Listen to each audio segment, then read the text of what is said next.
Speaking of that spirit, let's take a look at a Sky News Australia reporter talking about her experience of speaking with our commander-in-chief, which is Prime Minister Netanyahu. Personally, and certainly as a journalist, this was the meeting of a lifetime. It was extraordinary to be granted an in-depth meeting with the wartime leader when he's leading his nation in major battles. Imagine having the chance to sit down with Winston Churchill during his fight against the Nazis. Well, that's what this meeting was like. The Prime Minister was strong and tough and very clear in his vision, but also warm, engaging, open and interested. He asked questions about Australia, about my family, even who was looking after my children while I was in Israel.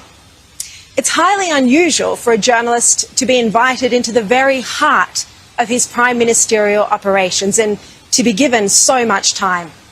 I can tell you that the criticism from Washington that Netanyahu doesn't have a plan or that he doesn't know what he's doing in this war is utterly wrong.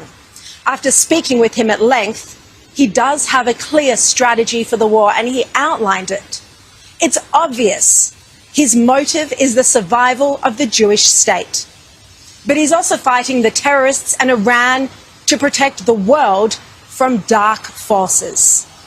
And Netanyahu's success in not just weakening, but smashing Iran's main proxy groups has been astonishing. As I've said before, incredible military feats. The pager and the walkie-talkie attacks were the most sophisticated and targeted strikes of our time. Netanyahu also ended Hassan Nasrallah's 32-year reign by ordering his execution in a Beirut bunker. At the moment he was executed, Netanyahu was speaking at the United Nations. It's possible the last thing the terror leader saw on this earth was his arch-enemy speaking. And all that remains of Hamas is its leader Yahya Sinwar, who is too scared to emerge after watching virtually every other senior terror figure be executed in cunning moves by Israel. Netanyahu has taken on the terrorists, all the while facing incredible international pressure from weak, woke leaders.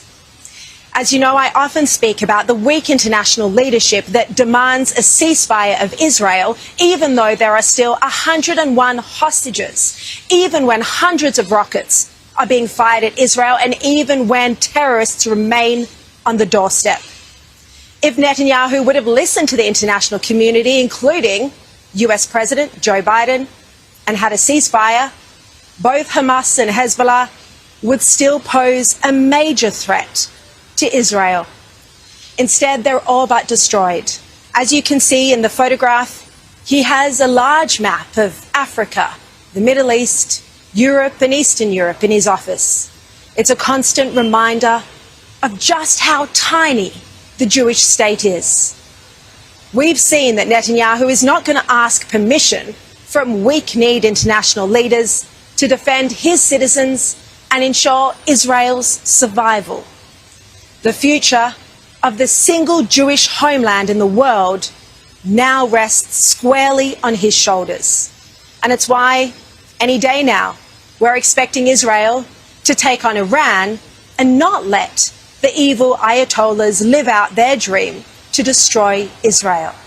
And not just Israel, but all of us in the West. I thought that was a very moving tribute to a wartime leader in Israel.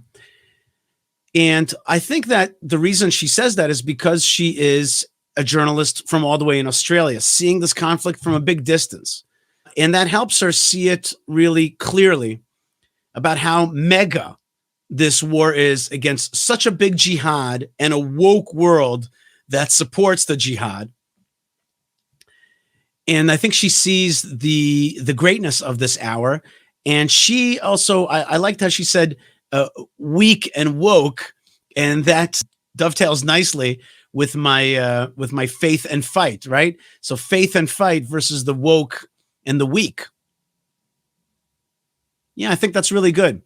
And she really does see the grandness of the struggle that Israel's in, as opposed to the very small picture that some Israel haters want to paint, as though Israel is, killing a lot of civilians instead of what it's really doing, which is fighting for its life and fighting for all freedom-loving peoples who hate the effort of the red, green, the jihadist, woke, progressive axis to take over this world. And that was a moving tribute. Of course, as I've said in other programs, Prime Minister Netanyahu also bears some of the responsibility for allowing the enemies to have become so well entrenched in and around our borders. But I do believe that he's trying very hard right now to use this moment, this opportunity to cleanse our land from these haters. And it's important to also say that the last statement that she made about the war with Iran, the attack on Iran, will come. There's going to be a long battle with Iran. It's not going to be like 1, 2, 3 and it's over. There's going to be a fight. Israel is going to have to take out its nuclear capabilities. We can't allow that leadership to have a weapon that is existentially threatening Israel.